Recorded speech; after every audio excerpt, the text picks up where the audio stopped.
गायत्री परिवार के कविता चैनल पर आपका हार्दिक स्वागत है।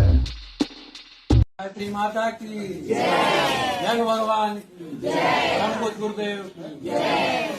जैसे गुरुजी ये कहते हैं, बेटा तेरी समस्या क्या है ये बता, कोई भी समस्या, कुछ भी चाहिए तुमको, जो किसी का भी पता लगाना हो, कौन कहाँ पे, कौन क्या मिलेगा, क्या होगा, क्या दिक्कत होगी, सब सब सब बता देते। अब उसको इतना, जैसे हमारी सिस्टर का बेटा वो बोलता नहीं था, तो हमने पूछा गुरुजी से, गुरुजी हमारी छोटी सिस्टर का बेटा है, बोलता नहीं है, तो बस 1 सेकंड क्या था, बेटा वो बोलेगा नहीं, लेकिन वो अपने पैरों पर खड़ा हो जाएगा, वो अच्छा कमाएगा, उसके अच्छा परिवार होगा। अब ये बोलेगा नहीं, न सुनता है न बोलता है, नहीं बोल। लेकिन एक ये इम्प्रेशन एक हो गया कि यार इनके पास कोई आध्यात्मिक ताकत है। नहीं, कोई आदमी पर जन्मपत्री देखेगा, कोई पूछेगा, दूसरा क्वेश्चन पूछेगा कि सुनता है कि नहीं, बोलता है कि नहीं, कब से नहीं बोलता है, कुछ नहीं, सीधी कह दिया। लेकिन एक तरफ ये कहा, ये सुनेगा नहीं या बोलेगा नहीं, लेकिन बाकी सब कुछ करेगा। 30-40 हज़ार रुपये तक पे भी लिए, अब तो रिटायर हो गया वो। उसकी दोनों बेटियों की बहुत अच्छी शादी हो गई, बेटा इंजीनियर हो गया, सब चीज़। तो वो क्या मालूम किस्मत तो होता है या कर देते हैं, लेकिन ये तो जादू हो गया कि इनके पास कोई बहुत बड़ी ताकत है। नहीं, 1 सेकंड में बिना पूछे, बिना हुए, ये भी नहीं, कुछ नहीं पूछा, वो सीधी क्या, और नहीं बोला, वो नहीं सुना उसने, जो भी हो, और बाकी सब कर लिया उसने। एक बार हम और मिसेस दत्ता गए, नई शादी हुई थी, 1 आध साल हुए होंगे आदमी, तो बैठे हुए थे नीचे और गुरुजी वहाँ तखत पे बैठे हुए थे, अपनी चिट्ठी देख रहे थे।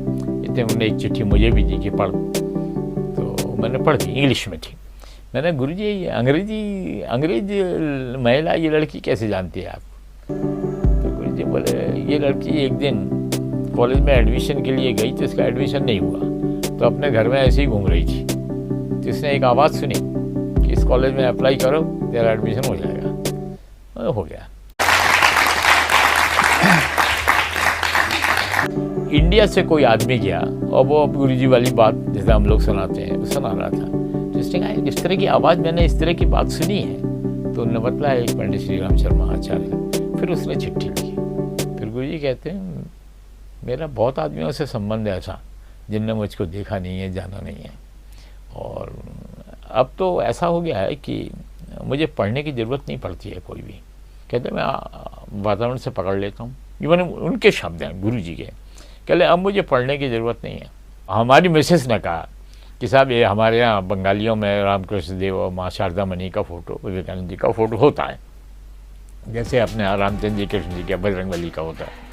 तो एक दिन हमने देखा कि वो रामकृष्ण देव का फ़ोटो बदलता है, वो आपका हो जाता है, माँ शारदा मणि का बदलता है, माता जी का हो जाता है, फिर माता जी का बदलता है, फिर माँ शारदा मणि का हो जाता है, और इसमें आपका बदलता है, तो रामकृष्ण देव का आप हो जाते हैं। तो मुझे एक दिन से बोले बेटी ये बात है 1961 के करीब, मैंने बहुत पहले, तो ये शब्द बोले नहीं, बेटी तूने ठीक देखा, ये शरीर जो श्री राम शर्मा है ये रामकृष्ण देव था, और ये तेरी माता जी माँ शारदा मणि, और मेरे लिए भी बताया कि ये क्या था, मतलब थे हम कहीं आसपास थे उनके, तो ये थे, और मुझे तब 60 में मालूम था। चलिए, वीडियो के अंत तक बने रहने के लिए धन्यवाद। आज बस इतना ही। ओम शांति, ओम शांति, ओम शांति।